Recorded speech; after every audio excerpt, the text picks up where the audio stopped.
you mentioned some of the lessons that you learned that you kind of stumbled into, but I'd love to delve deeper into some of those key, aha moments that you had that you want to pass on to the next generation of entrepreneurs. What are some of your, top, 3 lessons that you feel like you've learned that you kind of wish you'd known earlier on? Yeah, I mean, it's kind of fun, but there's no rules.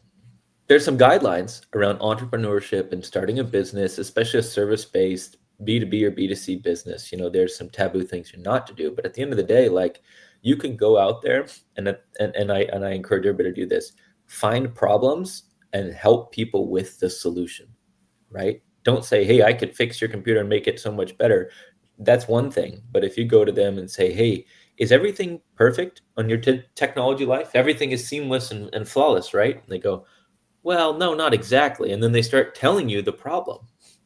If you listen, God gave us two of these, 2 ears and one mouth. We should listen twice as much as we speak, right? And so when it comes to sales or marketability, if you just listen to the pain points and problems, I would say that's a phenomenal way to solve something. And then you try to determine, okay, what's it worth?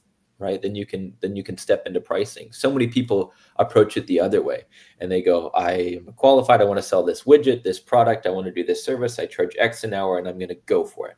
Right? I think there's a stage of maturity when you can do that.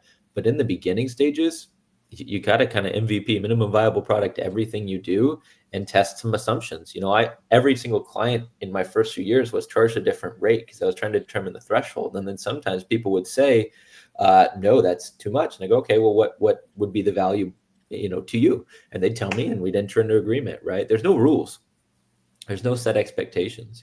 And then I would say this is more towards more seasoned business owners who are starting to scale and hire employees and say, I'm too busy for just a one-man band, so to speak. I would say the most valuable lesson that I got is there's only 3 ways to improve your productivity. And Justin and I have discussed this at length, right? The first is to automate, right? You can automate tasks to make it so you don't have to spend your time doing them. The second is outsource, be it outsourced to a technology, which would be kind of automation in a blend, or outsource to a virtual assistant and an assistant that's part-time that you share with somebody else, right? But at no point hire them, right? So you automate, then you outsource. And then the final step, and I want to harp on this being the final step, the last thing you should do if you are overwhelmed and drowning and too busy is hire somebody.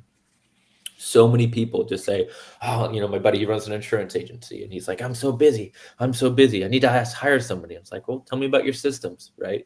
And there's inefficiencies everywhere. And if he can just integrate just a little bit of AI, right, he can eliminate that. And he understood it, right? And many other clients have that I've coached and consulted over the years.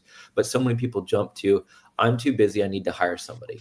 But when they hire somebody, they need to then pay them a lot of money. There's a lot of liability. There's a lot of overhead that comes into that. And you need to make arguably 3 to 4 times whatever you pay them. Let's say they're $100,000 a year manager for your business. You need to make $300,000 or $400,000 a year just to cover the overhead, administration, taxes, additional services that comes with keeping them on board. And it's really expensive. I'm not saying don't do it.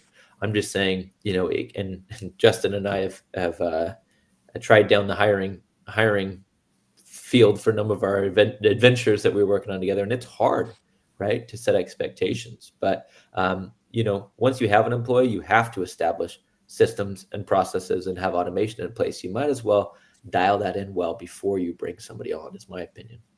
Yeah. Well, and just to piggyback on that really quick is just because you and I have dabbled in those challenging waters at times, and yeah, if you don't create efficiencies and you don't do some outsourcing, it's like prototyping, moving towards hiring. Like if you can work at it and try it out with like outsourcing and efficiencies, then hire. It's like building habits.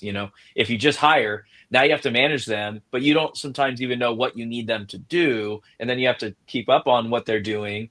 And so it's like if you don't know, if you're not really dialed in with your business, hiring somebody else ends up becoming more challenging than not. So yeah, I think you're spot on around that.